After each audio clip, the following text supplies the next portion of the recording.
உங்கள் வாழ்க்கையில் உங்களுக்கு இருக்கிற விஷயங்களுக்கு நீங்கள் தேங்க்ஸ் பண்ணிக்கிறீங்களா? அதுக்கு நீங்கள் கிரேட்ஃபுல்லாக இருந்திருக்கிறீங்களா? எக்ஸாம்பிள், இப்போ நீங்கள் உயிரோடு இருக்கிறீங்க. இன்றைக்கு காலையில் நீங்கள் உயிரோடு எழுந்திருச்சிங்க, அதுக்கு தேங்க்ஸ் பண்ணலாம். நீங்கள் இன்றைக்கி பார்த்துட்டு இருக்கிறதுக்கு உங்களுக்கு கண் பார்வை நல்லா இருக்குது, அதுக்கு தேங்க்ஸ் பண்ணலாம். அண்ட் உங்கள் காது நல்லா கேட்குது, அதனால் நான் பேசுகிறது உங்களுக்கு கிளியராக கேட்குது, ஸோ அதுக்கு தேங்க்ஸ் பண்ணலாம்.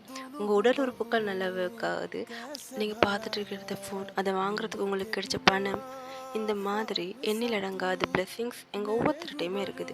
எங்கள் யாருக்குமே சொல்ல முடியாது, என் லைஃப்பில் எனக்கு எதுவுமே இல்லைப்பா, நான் கஷ்டப்பட்டுட்டு தான் இருக்கிறேன், எனக்கு தேங்க்ஸ் பண்ணுறதுக்கெல்லாம் எதுவுமே இல்லைன்னு. எந்த பிளெஸ்ஸிங்ஸும் இல்லாமல் இன்னைக்கு உலகத்தில் யாருமே இல்லை. உயிரோடு இருக்கிறதே ஒரு பிளெஸ்ஸிங்காக இருக்கிற நேரம்.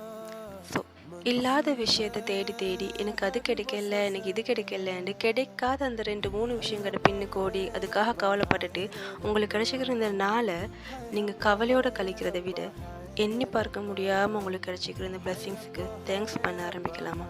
நீங்கள் தேங்க்ஸ் பண்ண ஆரம்பித்து அதுக்கு உங்களுக்கு கிடைச்ச விஷயங்களுக்கு நீங்கள் கிரேட்ஃபுல்லாக இருக்க ஆரம்பித்தாலே உங்களுக்கு தேவையான விஷயங்கள் அதுவாக உங்ககிட்ட வரும்.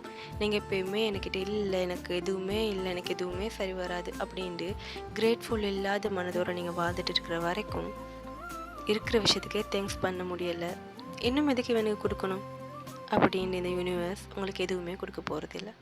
ஸோ எண்ணங்களை நல்லா வச்சுக்கோங்க. பாசிட்டிவாக எப்பயுமே திங்க் பண்ணுங்கள். நல்லதே நடக்கும்னு நினைங்க. கிடைச்சிக்கிற விஷயங்களுக்கு தேங்க்ஸ் பண்ணுங்கள். இன்னும் உங்கள் வாழ்க்கை நல்ல விதமாக மாறுறதை உங்களால் நோட் பண்ணிக்கொள்ள